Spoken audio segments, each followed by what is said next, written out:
Le traitement de texte Bean est un logiciel gratuit pour Mac qui offre une alternative légère et simple à d'autres programmes de traitement de texte plus complexes tels que Microsoft Word ou Apple Pages. Il se concentre sur les fonctionnalités de base nécessaires pour la rédaction de documents tels que la mise en forme du texte, la gestion des images et la correction orthographique, tout en étant facile à utiliser et à comprendre. Ce qui en fait un choix idéal pour les utilisateurs débutants ou pour ceux qui recherchent un logiciel de traitement de texte simple, sans fioritures. En outre, Bean est également compatible avec plusieurs formats de fichiers couramment utilisés comme RTF, Docs, ODT, avec en plus la possibilité d'exporter au format texte brut, HTML ou PDF, ou encore d'importer vos fichiers Word ou OpenOffice. Un autre avantage de Bean est sa petite taille et sa faible utilisation des ressources système, ce qui le rend rapide et efficace même sur des ordinateurs plus anciens ou peu puissants. De plus, il est entièrement gratuit et ne comporte aucune limitation en termes de fonctionnalité ou d'utilisation. L'application Bean offre un ensemble de fonctionnalités de base pour la rédaction de documents tout en étant légère et rapide, ce qui en fait un excellent choix pour les utilisateurs débutants ou pour ceux qui souhaitent une alternative plus simple à d'autres programmes de traitement de texte plus complexes. Voici quelques fonctionnalités intéressantes. Compteur de mots en temps réel, création de modèles de documents, en-tête et pied de page de forme libre, vue de mise en page de la page, mode sombre, couleur alternée.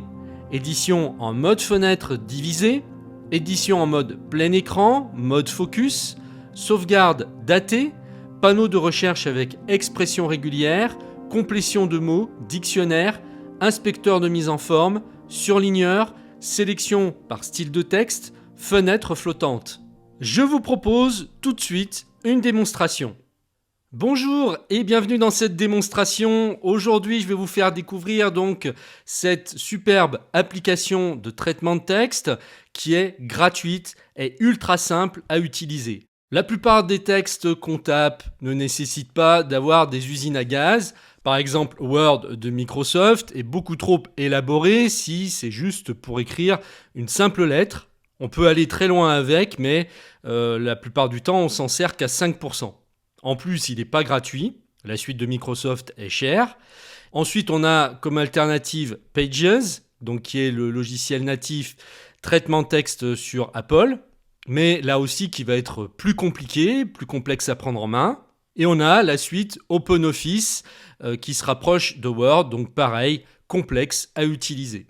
Alors moi je l'ai adopté désormais parce que je ne me sers pas de traitement de texte, ni de Word, ni de Pages, ni d'OpenOffice. C'est très rare et donc celui-ci fait un juste mixte entre ce dont j'ai besoin et la simplicité en même temps. Donc allons-y, je vais vous mettre le lien en dessous de la vidéo, vous cliquez dessus, vous allez arriver sur cette page. Et donc, alors je vous rassure, là c'est en anglais, mais le logiciel va se mettre en version française. Donc là, on voit que Bean a 15 ans déjà, donc c'est pas rien, ça veut dire que ça fonctionne et que logiquement, on peut compter dessus. Donc, c'est ici que vous allez pouvoir le télécharger, il fonctionne sur toutes les versions de Mac, donc vous sélectionnez celle qui correspond à l'OS que vous avez actuellement. Le gros bouton ici va correspondre à la version donc compatible avec Ventura, Monterey, Big Sur, Catalina, Mojave, donc les 6 derniers OS. Et si vous avez des systèmes encore plus vieux, vous avez ici macOS Sierra et El Capitan. Vous cliquez sur le bouton bleu, vous autorisez le téléchargement. Vous allez aller dans votre dossier Finder et téléchargement. Alors, soit vous avez un fichier zip, et donc dans ce cas-là, vous double-cliquez pour le dézipper, soit il va le dézipper lui-même. Donc ensuite, vous vous retrouvez avec ce dossier-là que vous allez faire glisser dans le dossier application. Vous faites un clic gauche avec votre souris, vous faites glisser dans l'application. Ensuite, vous allez sur le Launchpad, et vous avez donc l'icône qui a dû arriver sur l'une de vos fenêtres. On clique pour l'ouvrir. Ici, vous allez cliquer sur ouvrir, il n'y a pas de souci. Et voilà, donc là, vous avez votre traitement de texte qui est prêt à recueillir tout de suite votre texte. Je vais copier un texte un peu plus long pour qu'on voit mieux. Donc moi, ce que j'aime beaucoup, c'est la sobriété. Il n'y a pas 36 boutons, hein, comme vous pouvez le voir en haut. C'est très simple. Une fois que vous avez tapé votre texte, eh bien, vous pouvez le mettre en forme très facilement. Imaginons que là, je veux mettre un titre. Donc là, c'est un article sur la Statue de la Liberté. Pour le mettre en forme, là, je vais sélectionner. Je vais aller ici sur Inspecteur. Je vais mettre en caractère gras. Je vais le centrer. Vous avez vu, les alinéas se sont faits automatiquement hein, quand j'ai collé mon texte. Donc là, après, je peux changer la police. La taille de la police. Je peux surligner avec la couleur que je veux. Vous avez tous les réglages ici à gauche que vous pouvez faire et qui sont très précis. Hein. C'est pas parce que ce logiciel est simple que vous n'avez pas moyen de travailler avec précision. Donc pour sauvegarder votre document, vous allez cliquer ici sur Enregistrer. Par défaut, il va vous prendre le dossier document dans l'iCloud. Et le format de fichier qu'il va prendre par défaut, ça va être le RTFD, donc le format RTF avec pièce jointe. Mais ça, vous pouvez le modifier. Et vous pouvez le mettre en format bin, donc le format de l'application, ou en format doc, le format Word. Vous avez le web archive et on verra qu'il y a d'autres possibilités. Donc là, moi, je vais l'enregistrer au format .bin. Je vais l'appeler Statue de la Liberté. Donc là, l'inspecteur, vous pouvez le mettre à gauche si ça vous gêne. Hein. Il n'est pas obligé d'être ici. Alors, ce que j'ai trouvé très intéressant avec cette application, c'est qu'il va ici vous afficher un compteur de mots et un compteur de caractères. Vous pouvez même l'ajouter ici dans une fenêtre d'information à droite. Dès que vous tapez, c'est calculé en temps réel.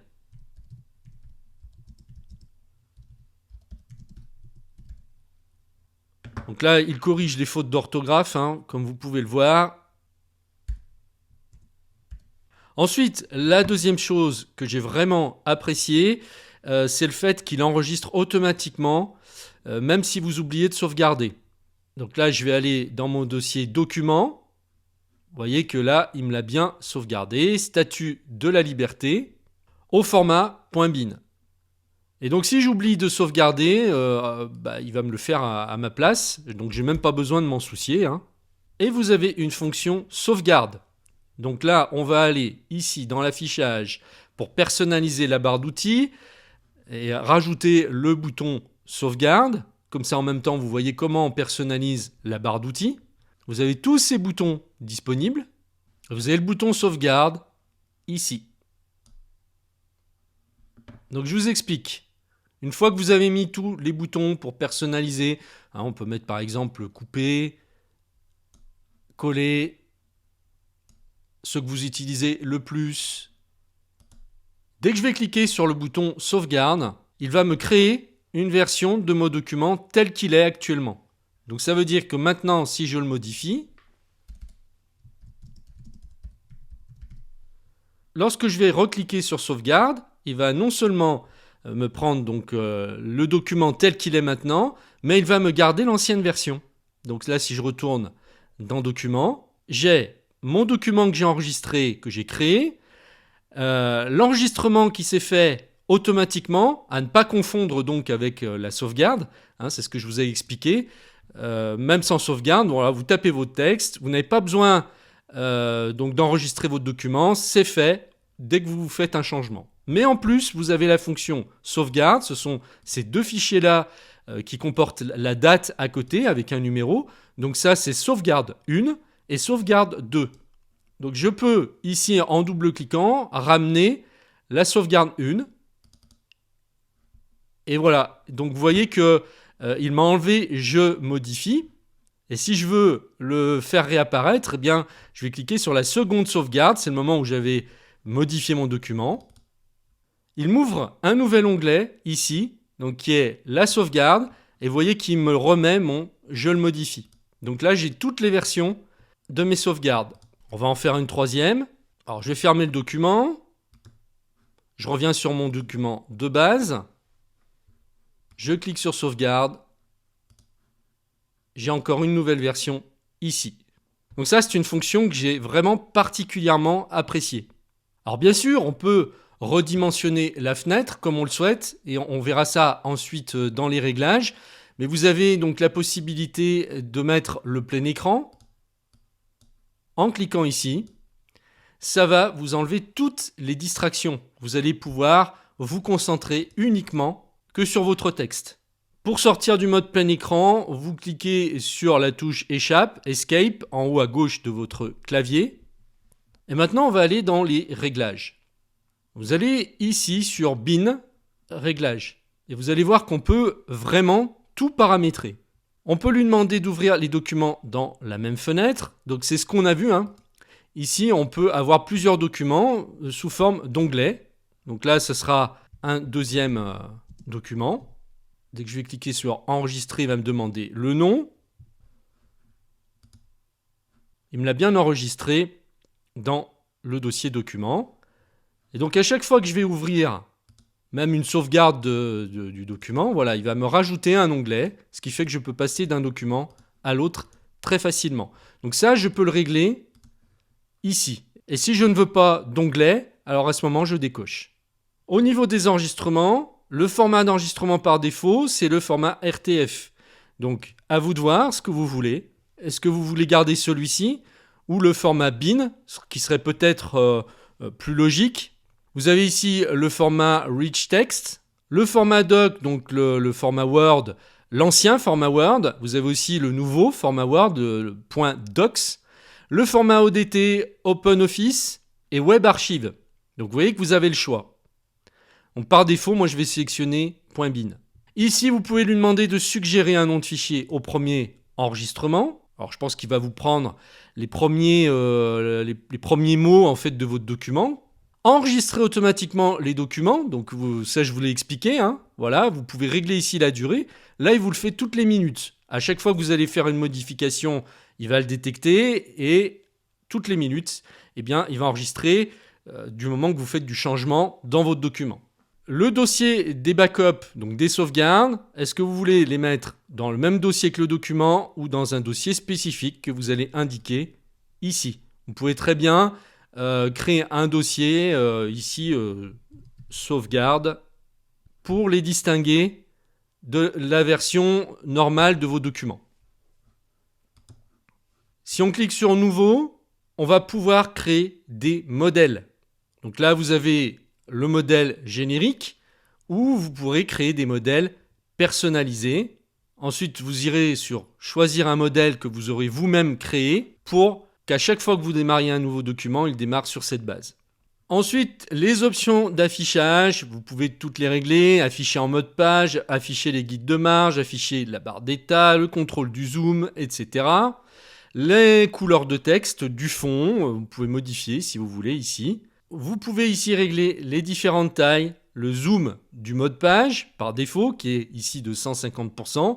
Vous pouvez l'augmenter ou le baisser, ajuster à la largeur de la page, le zoom du mode brouillon, limiter la largeur du mode brouillon à 60%, vous pouvez mettre plus. Donc c'est par rapport à la largeur de l'écran. Donc si vous voulez que ce soit comme ça dès que vous créez un nouveau document par exemple, eh bien, vous augmentez le pourcentage. Vous avez ici les options de texte. Est-ce que vous voulez vérifier l'orthographe? Activer la correction automatique de l'orthographe? C'est pas fait, donc là on peut le cocher. Vérifier la grammaire, vous pouvez le cocher. Et ensuite, vous avez plein d'autres options que vous pouvez activer ou désactiver. Le mode plein écran, est-ce que vous voulez afficher la règle, afficher la barre d'outils? Vous savez que tout à l'heure, c'était vraiment, quand je l'ai fait, la version la plus sobre, c'est-à-dire qu'il n'y a vraiment que le texte qui va me permettre de me concentrer sur ce que je suis en train de faire. Mais je peux quand même afficher la barre d'outils si je le souhaite, utiliser les couleurs alternatives, afficher en mode page, etc. Et ensuite, vous avez ici les réglages avancées. Si vous voulez par exemple conserver le curseur verticalement au centre du document, afficher la barre de défilement horizontale et d'autres réglages. Vous allez pouvoir également exporter votre texte dans deux formats qui sont très intéressants. Donc là, vous allez cliquer sur Fichier, Exporter au format. Alors vous avez le texte brut, tout simplement. Donc là, il va éliminer toute la mise en forme, les alinéas, les caractères gras, les soulignements, etc. Tout va partir, ce sera du texte brut.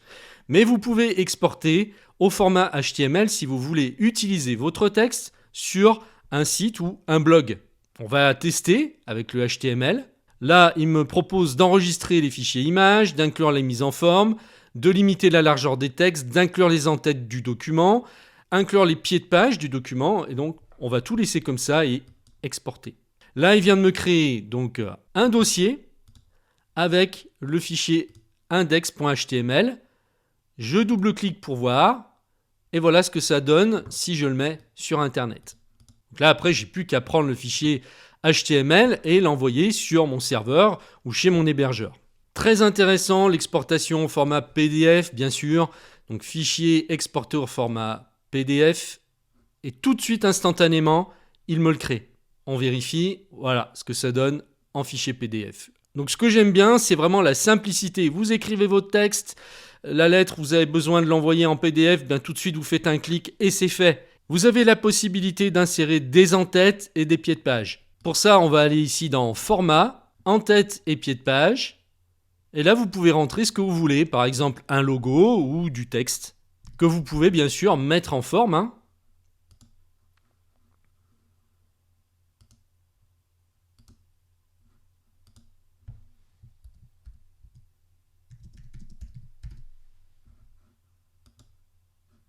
Et voilà, vous avez vos en-têtes qui vont se répéter sur toutes vos pages et vos pieds de page ici.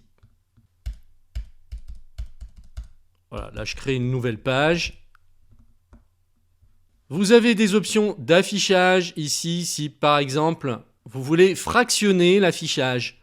Donc là vous allez vous retrouver avec le traitement de texte en dessous et l'affichage en mode page au-dessus. Vous pouvez aussi mettre en mode double page pour avoir un aperçu plus rapide de toutes vos pages. Vous pouvez réadapter à la page. Enfin bref, vous avez des options d'affichage qui sont vraiment très intéressantes. Vous voyez, vous pouvez zoomer, dézoomer ici. On fait vraiment tout ce qu'on veut, mais ça reste toujours simple. Si vous voulez avoir accès donc à toutes les possibilités, eh bien vous vous baladez en haut dans le menu pour voir toutes les options possibles. Vous pouvez également insérer des images. En cliquant sur le bouton image, vous vous positionnez sur votre image et vous cliquez sur sélectionner. Vous pouvez bien sûr la mettre en forme. Vous pouvez même la modifier, ici la noter, donc faire des modifications directement sur votre image. Insérer par exemple une signature. La retourner dans le sens que vous voulez. Rajouter du texte dessus. Et une fois que c'est terminé, eh bien vous cliquez sur terminer. Vous pouvez redimensionner l'image en double-cliquant dessus. Là, vous avez un curseur et vous faites comme ça. Appliquer. Ou le contraire, augmenter la taille. Et maintenant, on va vérifier que tous ces changements ont bien été enregistrés automatiquement. On va dans le Finder et on regarde. Et on voit que le document a été enregistré pour la dernière fois à 7h26. Donc voilà, c'est impeccable. Vous voyez que je n'ai pas besoin de lui dire d'enregistrer à chaque fois que je fais un changement. Voilà, donc je pense qu'on a fait le tour des fonctions principales. Bean est un traitement de texte qui est extrêmement agréable à utiliser, qui prend peu de ressources. Donc si par exemple vous avez un ancien Mac et que vous êtes juste au niveau puissance, eh bien ça va tourner sans problème dessus. Ça évite d'installer des trucs lourds du genre Word qui vont rien vous apporter de plus si vous faites que taper du texte et écrire des lettres. Au contraire, ça va compliquer les choses. Voilà, donc je vous mets le lien en dessous de la vidéo pour pouvoir le télécharger. Je vous remercie de m'avoir suivi. J'espère que cette vidéo vous aura plu. N'hésitez pas à me dire ce que vous en pensez. dans les commentaires. Je vous dis à très bientôt.